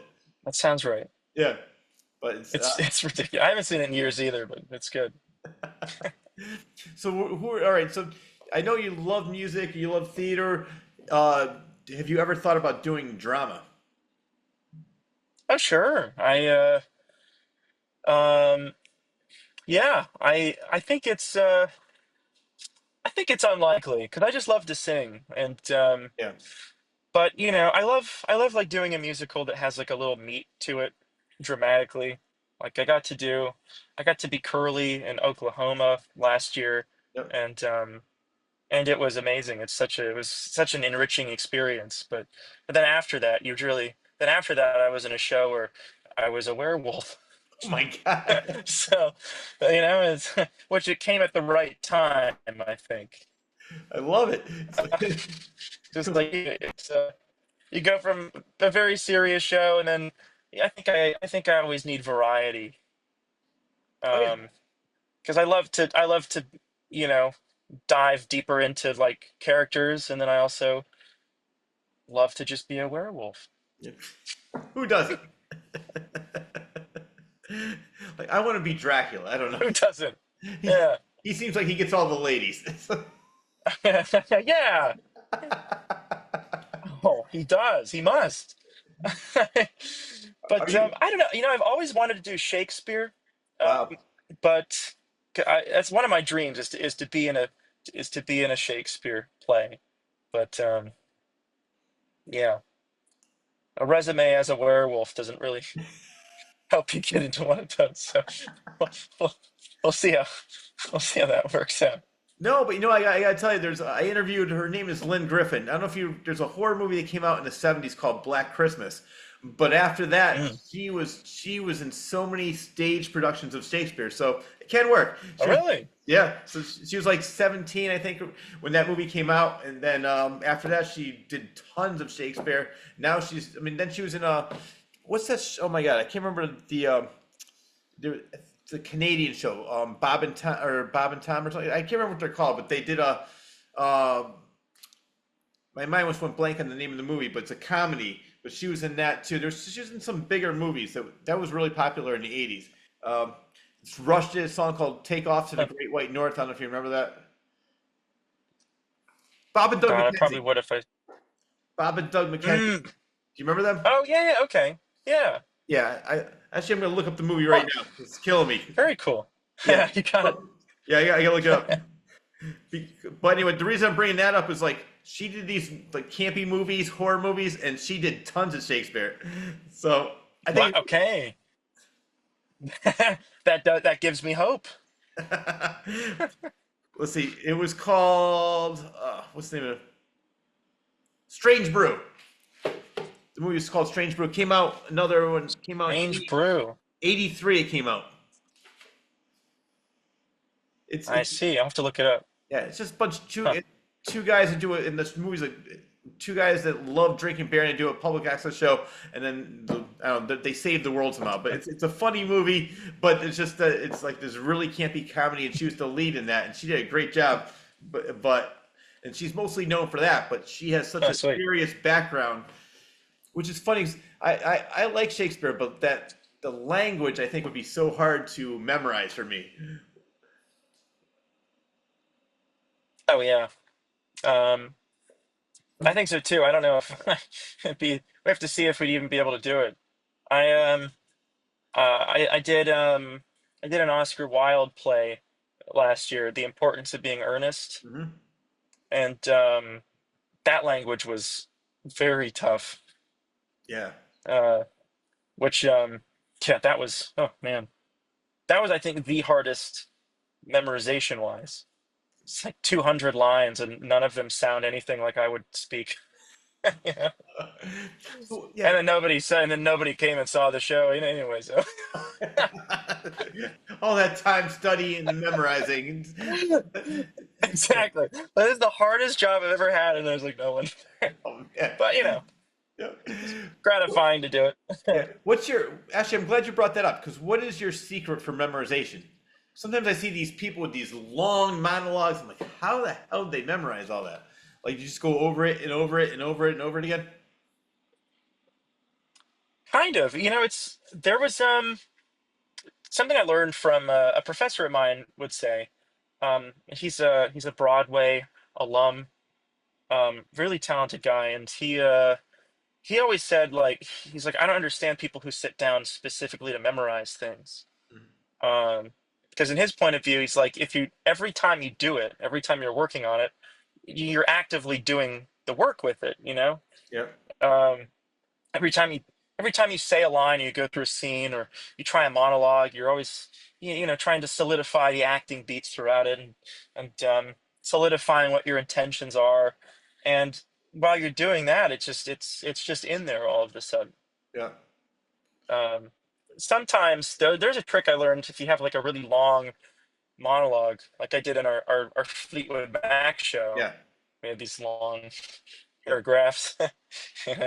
And you write down the first letter of every word in the Ah. monologue or Okay. in the lines. So Yep.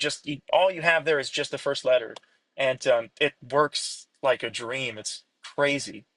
Okay. For some, when I do things, I'm going to try that because I have this thing Highly coming. recommend. They have this cemetery tour they want me to be part of, but it's not a horror thing. It's based on real historical figures that are buried in that cemetery. Mm. But I have to be that character, and they give me like a full story of that character. So last time I did it, they gave it to me like 3 days before. So I just made a joke. I'm like, yeah, I was hanging out in this cloud, and I saw this guy with this weird thing in his hand. I said, "What's your name?" "Oh, my name is Steve Jobs." And so I said, "You know what? He had this weird light." So I sort of improvised that, and I said, "Can you shine the light?" I don't know what. I think you told me to click here, and then I just like I read it, but then I just acted what I was doing out because I said, "There's no way I'm going to memorize that." I'm glad you brought that up. I'm Funny. going to try that. You should. Yeah. Oh, you definitely should. I was amazed at how well it worked. Um, you'll have to let me know what you think. It's I'm going to because try yeah, I it. was like, there's no way that actually works. But then I needed, yeah, I think you'll, yeah, it's astounding. I don't know, it's magic. You do the first letter of each word or first letter of each line of each word. Each word. Okay. Yep. Hmm. All right. Yeah, Yeah, I'll definitely let you know how that goes.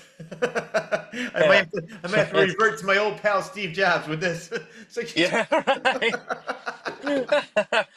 But yeah, it's crazy. You read through, you try to memorize it with just what's written, and then you throw it away, and then you just look at those letters, and Yep. a lot of the time you're like, whoa, I know this way better than I thought I did. It's Yep. magic. All right. I learned a lot today. All right. So I mean, right now I know you're enjoying the cruise. Do you have any plans for in the future of what you're looking to do? I know what you want to do, but do you have like anything that's Yeah, solid where that would be coming up, or just right now just enjoying the cruise and seeing what happens next? that's pretty much it right now. Yep. If for better or for worse, it's this is the last thing I have planned at this moment, and yes, uh, I'm hoping to make it to New York City Yep. shortly after this, and really plant myself there so I can take the next big step. Did you have any interest in going to LA? Um, Not particularly. Yeah. I most of the theater stuff is in New York, and I think that's the world I really want to Yeah. dive into more. Yep. I live in Connecticut, so I love actually where I am. We have New York, Boston, Rhode Island. I mean, I'm so close to everything. So I love going to New York. I love seeing Broadway plays. There's so many great things on there. So I'm hoping one day Oh yeah. I'll go to a play like, hey, Tommy. That would not be a secret, Rich. I would. Hey, look, if the stars align and I get there, then you'll get a front row All seat. right. And I'll be the one dancing. That's right. I love it. Or- We got to make this happen. Absolutely, let's do it. All right. Now I'm just being selfish. I want it to be all about me now. I want to get up in the front row. I'm here for it. I'm All here right. for it. All right. I'm so glad you got a chance to do the show. I had so much fun talking to you. Is there anything that maybe I missed that you want to discuss? I think, oh no, I think you nailed it and then some. I'm just so thankful that you had me on your show as well. And it was so nice to see you again and talk to you again as well. And it's been a blast. And you Yes. asked great questions, Oh, and I thank you. like how I like your similar mindset of just the importance of prevailing even when people don't want you to. It's No, yeah. exactly. That's why like when I'll give you one last example on this because I think it's so relevant to what we're talking about. When I wrote my book, I wrote it, went through it. No, yeah, wrote it, edited it, had it published. Did a couple book signings, came back. I was part of this book club or writing club, and it's the same people that were just starting at the same time I were. They were still working on it, and they were like, so I did it. They had me teach a class, and the class was "Perfection is the Death of Good." I said, "You're never going to get it perfect." But I think most of them were just worried about if they finished it, then they would have to have people judge it. And I said, you know what? Not everybody's going to like it, and everybody's going to love it, but or I mean, everybody's going to hate. Not everybody's going to hate, and everybody's going to love it. But just do it for you. If somebody goes, "Who do I write for?" I said, "You write for yourself what you're passionate about. Don't find the audience. Let the audience find you." And I've always had that mentality, just like you. Is like I know what I'm good at. I know what I like, and I'm not gonna like try to pander to them to make them happy. I'm gonna like do it for me, and then let the audience find me. And I think that's exactly what you're doing with your passion on stage and just the fun that you're doing. You know, with the different things you've done over the years with the shows, with learning the instruments, now on the cruise. I love that. I really like that sentiment, Rich. That's fantastic. I mean, I feel like I think the one thing that attracts people most in this world is authenticity, Hmm. and if you're just trying to appease everyone else, then you're never going to get any of that. Yeah, Yeah. and I can Yeah. tell you over the years, I don't know how many people said this to me who are like, you know what I like about you most? I said, what? They're like, you don't give a shit. That's what I'm thinking. But they love the fact that, like, because I'll just get up and start dancing, having fun, and they're like, I wish I could do that. I said, you could, but everybody's so, not everybody, a lot of people are so self conscious about what other people think. I said, who cares what other people think? You're having a good time. Don't worry about anybody else. It's just, and that, Absolutely. I wish I had more of that because I still get so caught up in just the anxieties of the world and yeah, things that hold me back from being myself. And every time you look back on it, you're like, damn, I really wish I would have just gone for it. yeah. Well, I mean, if that happens off stage, on stage, you hide it very well because you were you were like 1,000% in that moment, just having fun, dancing, singing, joking around, and you like as I mentioned before, it said you make it work. You do it so seamlessly, and that's what I love about it. It's like nothing seems rehearsed, nothing seems overdone. It's just like you're just joking around with friends. That's what it seems like on stage when you're singing and dancing and you're just like doing these one-liners. Well, thank you. That's fantastic to hear. That's hope. It does help when you have words given to you too Yeah, to be a little more confident in what you're saying. But it's good it doesn't feel like they're that rehearsed. And I mean, a lot of them aren't. yeah. Sometimes, Well, I was gonna sometimes the ask. intrusive thoughts just take over. Well, that's what I was gonna ask you. It's like, can you improvise a little bit? Like, if after a while, like after you do the show over and over again, and the four of you know each other, is there a time where you could like just change the lines a little bit? You know, something's maybe a little bit funnier, or do they say no? You have to stick to that script, regardless.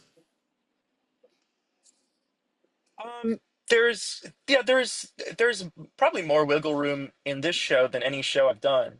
Yeah. Um, but they're still very like the show has to be this long. You have to say this and then this and then this. But Yeah. also sometimes stuff goes wrong, Oh yeah. and you have to you have to fill the dead air or get somebody else out of a sticky situation.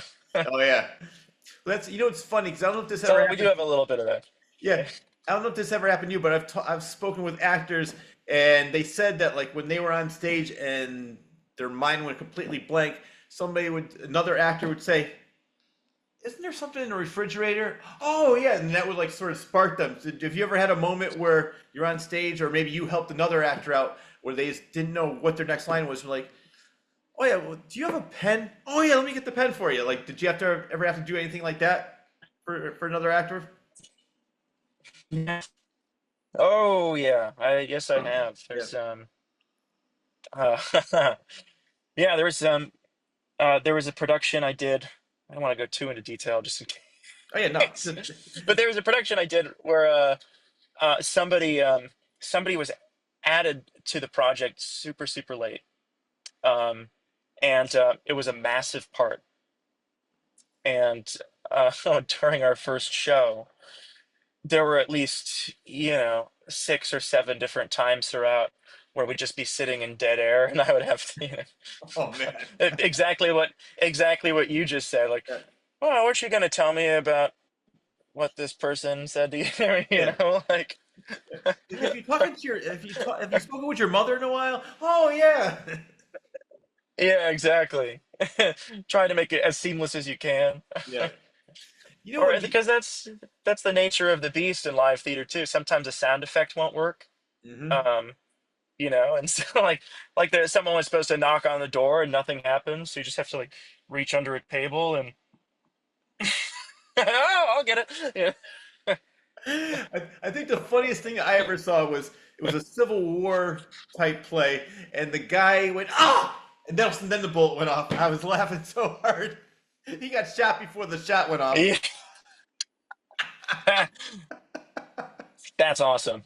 I think for the most part, Oh, the that's audience is great. forgiving and they just laugh and they go along with it. And I think that they appreciate when they see mistakes because they know if they were up on there, they're like, "Oh my God, I don't know what I would do in that situation." But I love when like what they say is like to err is human, to recover is with flair. Just and you can make it happen. And it's the one of the things one last question I had for you is I interviewed Victoria Price, who was Vincent Price's daughter. I don't know if you know who Vincent Price is. Oh wow. Oh yeah, yeah, Yeah, because very cool. yeah. So she was saying that they did a Peter Lorre, Boris Karloff, and Vincent Price all did a movie together.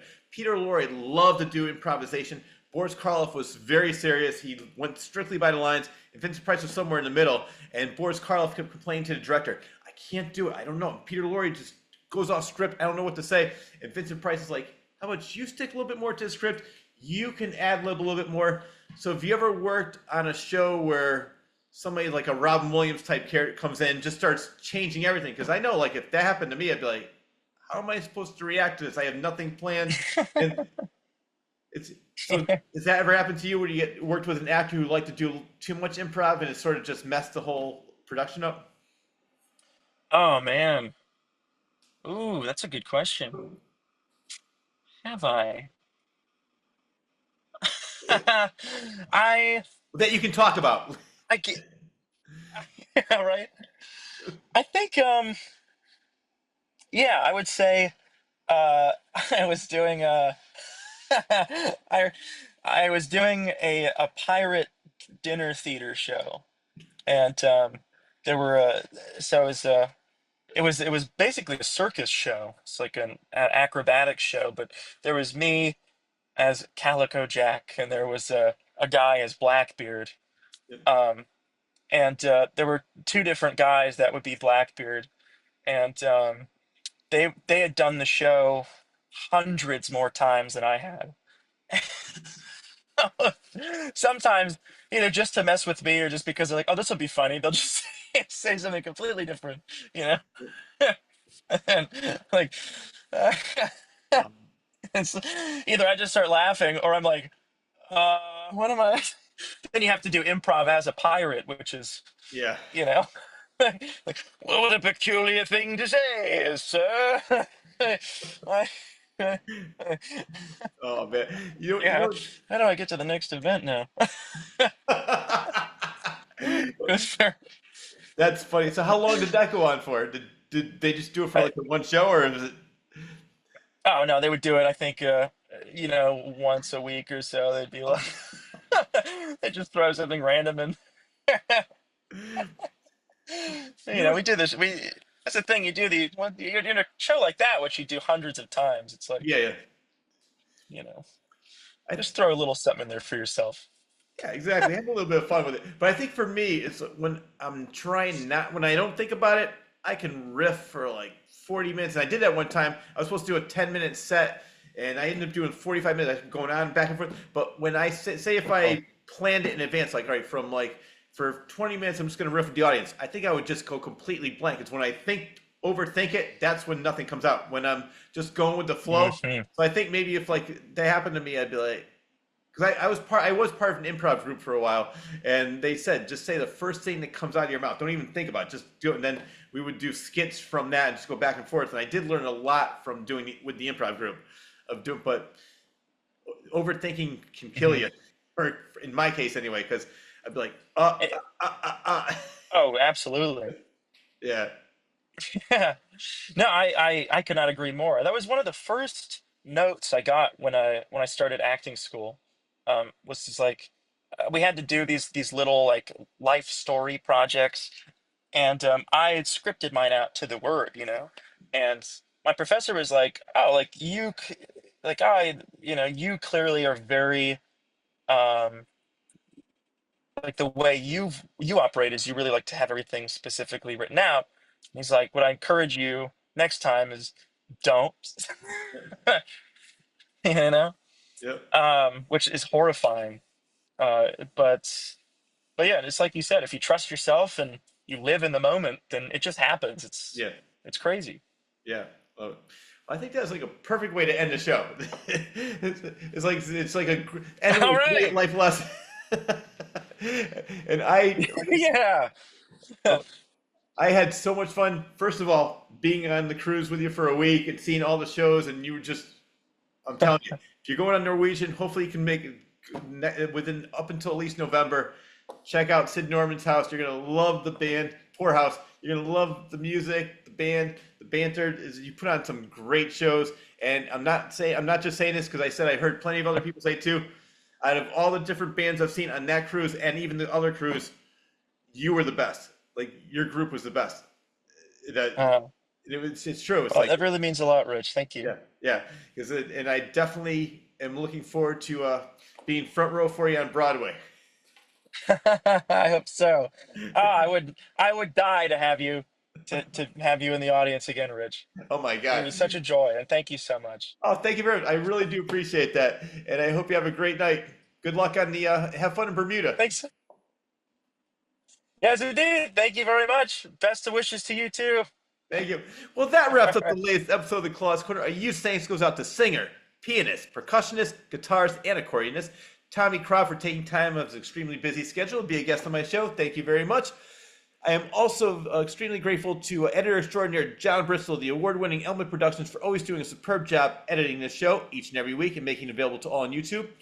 I am also extremely grateful once again to Rob Bull and Al Coles for all they do to make my show available on Spotify, Amazon Music, Audible, Apple Music, iHeartRadio, as well as a cable station in Connecticut. And lastly, but definitely not least, I mean, thank you, the viewer, for always tuning in. Enjoy your day, everyone.